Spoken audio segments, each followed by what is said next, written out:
Hello class, in this video we're going to be looking at parallel and perpendicular lines. The learning intention of this video is for us to understand what it means for lines to be classified as parallel or perpendicular, and lastly for us to examine whether two lines are parallel or perpendicular by looking at the gradients. So let's talk about what are parallel lines. We say that two straight lines are considered to be parallel if they never meet and have the same distance apart. This is illustrated by the graphs down below. So if you look at these two straight lines over here, notice that they never touch each other at all, and they also have the exact same distance apart. So if you take this distance over here, that's also the same as this distance as well. It is pretty easy for us to identify whether two straight lines are parallel by examining the graphs. However, we could also find whether two equations are considered to be parallel if you look at the gradient. So if you compare both of the m values, notice that in this example on the left hand side, they both have the exact same gradient that is equivalent to -1. So that's how we could actually identify whether two equations are parallel to one another. In addition to this, another characteristic is that they'll also have different y-intercepts. So they will cross over the y-axis at different points. If you look at the y-intercept for the graph in the dark blue, it's got the y-intercept of +2, whereas the y-intercept for the graph below is equal to -1. And another characteristic is that they'll also have different x-intercepts. So this has an intercept of +2, whereas the other graph had an x-intercept equal to -1. On this slide over here, I provided you with more examples so that you could actually see the relationships between two parallel lines. So again, notice that the gradient for both of these lines over here are the same, whereas the y-intercept is going to be different, and that's also illustrated by the example on the right-hand side as well. For this question over here, I'd like you to identify the image that represents a pair of parallel lines. If you've answered this question correctly, it would be C, because these two lines never touch each other at all. For this question, I'd like you to identify the line that's parallel to this particular equation over here. If you've answered this question correctly, you should have got A as the answer because both of the m values are the same, so both have the exact same gradient. For this question, I'd like you to choose two equations that are parallel to one another.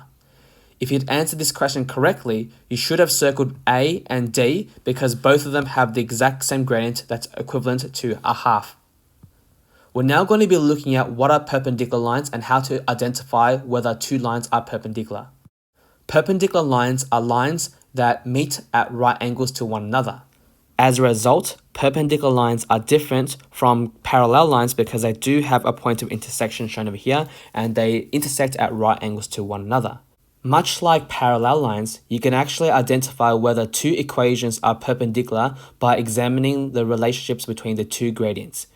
For perpendicular lines, we say that the gradients of two perpendicular lines are the negative reciprocals of each other. And this could be shown mathematically by using the formula where the gradient of the first equation is equal to the negative reciprocal of the second equation. So that's what it means by -1 over the second gradient. So the term reciprocal essentially just means 1 divided by the number. So that's the easiest way for me to explain what the reciprocal is. Let's look at this example in a bit more detail. What I'm going to do is I'm going to prove that these two equations are perpendicular to one another by using the following formula. So if we look at the graph shown in purple, we can see that it has a gradient that is equivalent to -2. To prove that the gradient that's perpendicular to this is equal to a half, what I'm going to do is I'm going to substitute m2 as equal to -2. And in doing so, this is what my answer will become. We know that two negatives become a positive, so this can be simplified to a half. And as you can see, this proves that the graph that's perpendicular to this one over here will have a gradient that will be equal to a half. Similarly, if we want to prove that this equation is perpendicular to this equation over here, what we can do is we could substitute m2 is equal to a half. So what I've done over here looks a bit different, but it's still essentially the same thing. I'm going -1 divided by the gradient, which is half. So you could write it like in this manner over here when you are dealing with fractions. We know that when you want to divide fractions together, we flip this fraction over here, and the symbol now changes to a multiplication symbol. And if you multiply things horizontally and simplify it, you're going to get an answer of -2, which further proves that these two gradients over here are perpendicular to one another. On this slide over here, I'm providing you with extra examples so that you could see that two perpendicular lines will always have gradients that are the negative reciprocal to one another. So when you're dealing with a gradient that has a fraction, all you need to do is essentially flip the fraction and insert a negative sign in front of it. And when you've got a whole number, then that whole number now becomes a fraction, so 1 over 2, and you just add the negative sign as shown over here. It's time for us to check with our understanding. So for this question, I want you to identify the gradient that is perpendicular to 5 over 8. If you answer this question correctly, you should have got C as the answer because you should have been flipping these numbers together, so it becomes 8 on 5, and we add the negative sign in front. This question reads, a line is perpendicular to y equals 2x minus 7. What is the gradient of this line? So for this question over here, this has a gradient that's equal to 2. So if you wanted to find the gradient perpendicular to this, we have to find the negative reciprocal. So the reciprocal of 2 is 1 on 2, and then we just add the negative sign. As a result, B is going to be our answer.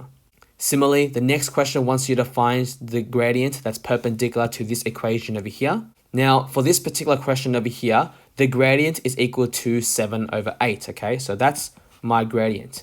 Now, if I wanted to find the gradient that's perpendicular to this, I flip the fraction and add the negative sign in front, and in doing so, D is going to be my answer. We are approaching the end of the video, so this slide shows you the summary of parallel lines and perpendicular lines. To conclude the video, I'm going to show you one last example where we look at the relationships between two equations. So this equation over here is asking you to identify whether they are parallel to one another, perpendicular, or neither. We know that two lines that are considered to be parallel will have the exact same gradient. If it's perpendicular, its gradient should be the negative reciprocal to one another. But if it's neither, that means the gradients are not the same and the gradients are not the negative reciprocals to one another. Notice that in both of these equations, they are not written in the y equals mx plus c form, so they don't tell us what the gradient is. So what we need to do first is we need to quickly rearrange the equation so that it is presented in the y equals mx plus c form. So to do this for the first equation, what I'm going to do is I'm going to move the 3x to the other side. So I'm going to subtract 3x from both sides of the equation. I'm going to now divide both sides by 2, and in doing so, this is now the equation in the y equals mx plus c form. I'm going to do the exact same thing for the equation on the right hand side. So what I'll do first is I'm going to subtract x from both sides of the equation, and afterwards I'm going to get rid of the negative 1 in front of y by dividing both sides of the equation by negative 1. This essentially flips the sign of every symbol you see, so therefore the equation now becomes y equals x minus 2. Now that both equations are written in the y equals mx plus c form, all we need to do now to answer this question is examine and compare the gradients between both equations. So if we look at these two examples over here, notice that the gradients are not equal to one another, and there are also not the negative reciprocals to one another as well. As a result, both of these equations are neither parallel or perpendicular. This is the end of the video. What I'd like you to do right now is I'd like you to please answer questions 1 and 2 from exercise 1i. Thank you for watching, and I hope to see you guys again in the next one. Bye.